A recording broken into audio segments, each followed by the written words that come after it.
Bismillahirrahmanirrahim. Assalamualaikum warahmatullahi wabarakatuh. Alhamdulillahirabbil alamin wa bihi nasta'in ala umuri dunya waddin. Wassalatu wassalamu ala asyrafil anbiya'i wal mursalin sayyidina wa maulana Muhammadin wa ala alihi washabbihi ajmain, amma ba'du.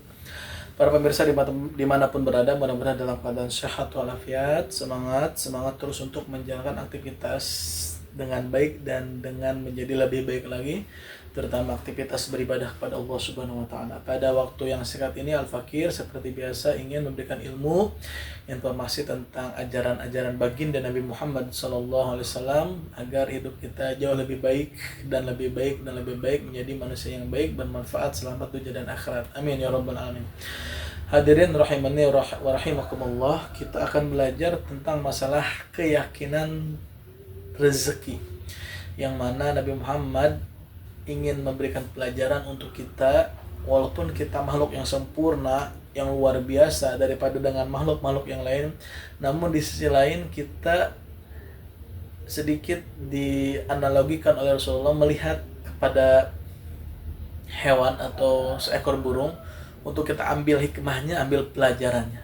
Sebagaimana di dalam kitab Riyadhus Shalihin ini kita akan pelajari sekarang.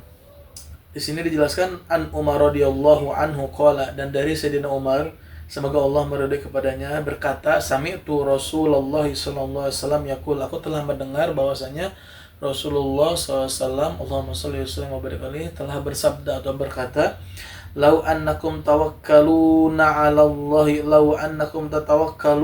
Allahi haqqa tawakkulihi la razaqakum kama yarzuqut thair. Seandainya kalian semua, kita semua bertawakal kepada Allah, yakin kepada Allah, menyerahkan hidup kita kepada Allah, haqqa tawakkulihi, dengan sebenar-benarnya tawakal, la razaqakum kama yarzuqut thaira, maka niscaya Allah akan memberikan rezeki sebagaimana Allah memberikan rezeki kepada burung yang ada di muka bumi ini. Tagdu khimason wa taruhu bitonan, burung keluar dari sangkarnya dalam keadaan lapar, mencari makanannya, dicari di sebuah tempat atau di sebuah sawah, taman dan lain sebagainya, dalam keadaan lapar keluar atau kosong. Khimason wa taruhu bitona, dan pulang sore hari ke tempatnya, ke sarangnya, dalam keadaan kenyang. Biton, batn artinya perut, dalam keadaan kenyang. Rawahu Tirmizi wa qala hadis hasan, diriwayatkan oleh Imam Tirmizi dan disebut dengan hadis hasan, hadis yang baik, yang bagus. Maka di sini kita mengambil pelajaran bahwasanya seekor hewan yang mungkin terlihat banyak kekurangan, tidak sempurna, sebagaimana manusia punya akal, punya perasaan, punya hawa nafsu dan lain sebagainya, tetapi mereka, makhluk Allah, hewan itu bisa kita jadikan contoh pelajaran. Karena tadi sabdanya Nabi Muhammad dari Umar bin Khattab mendengarkan Nabi berkata seperti itu. Seandainya kita semua, kalian semua nih, kita bertawakal kepada Allah, menyerahkan diri kepada Allah dengan sebenar-benarnya tawakal. Artinya tawakal di sini bukan hanya sekedar menyerahkan diri atau pasif, tetapi tawakal dan dengan diiringi oleh sesuatu yang usaha atau sesuatu yang berproses. Yang sama kita hanya sekedar tawakal, prosesnya nggak ada. Nah, itu yang salah tuh. Jadi tawakal adalah sesuatu perbuatan yang dilalui dengan proses setelah berusaha dengan semaksimal mungkin. Sebagaimana tadi Rasulullah SAW, Allahumma shalli wa barik alaihi, menjelaskan kepada kita, umat muslim, lihatlah seekor burung. Ambil pelajaran dari seekor burung, yang mana burung tersebut keluar dari sarangnya, keluar dari tempatnya dalam keadaan himason, dalam keadaan perut yang kosong atau dalam keadaan lapar. Kemudian dia mencari makanan di sebuah tempat, di sebuah sawah atau taman, dan kemudian pulang ke rumahnya atau ke tempat sarangnya dalam keadaan perut yang terisi atau kenyang. Artinya jangan sampai kita kalah dengan hewan ini. Hewan pun ternyata Allah berikan peluang usaha, peluang untuk berusaha mencari rezekinya. Begitu juga manusia harus lebih hebat daripada hewan. Karena kita diciptakan oleh Allah sempurna, banyak kelebihannya dari hewan-hewan atau dari makhluk yang lainnya.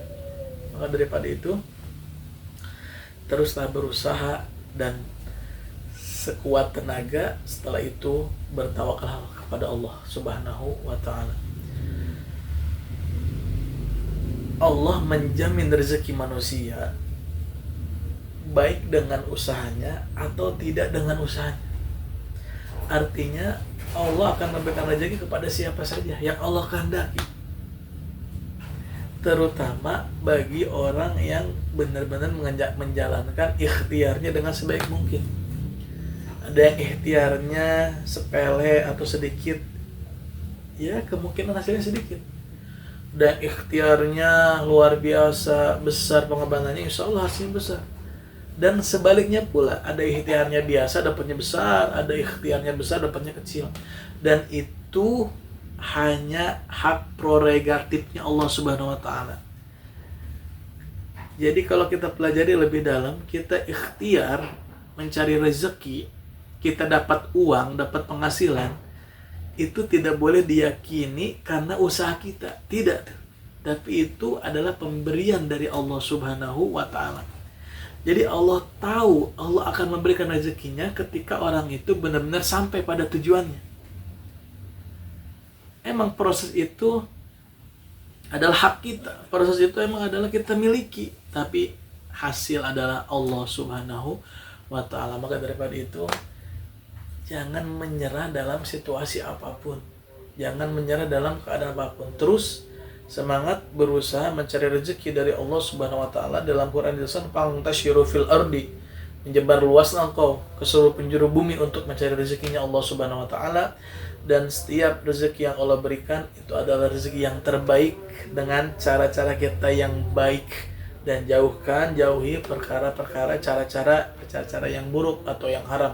Nauzubillah, mudah-mudahan bermanfaat. Mari kita terus berusaha berikhtiar menjemput rezekinya Allah Subhanahu wa ta'ala. Terima kasih. Assalamualaikum warahmatullahi wabarakatuh.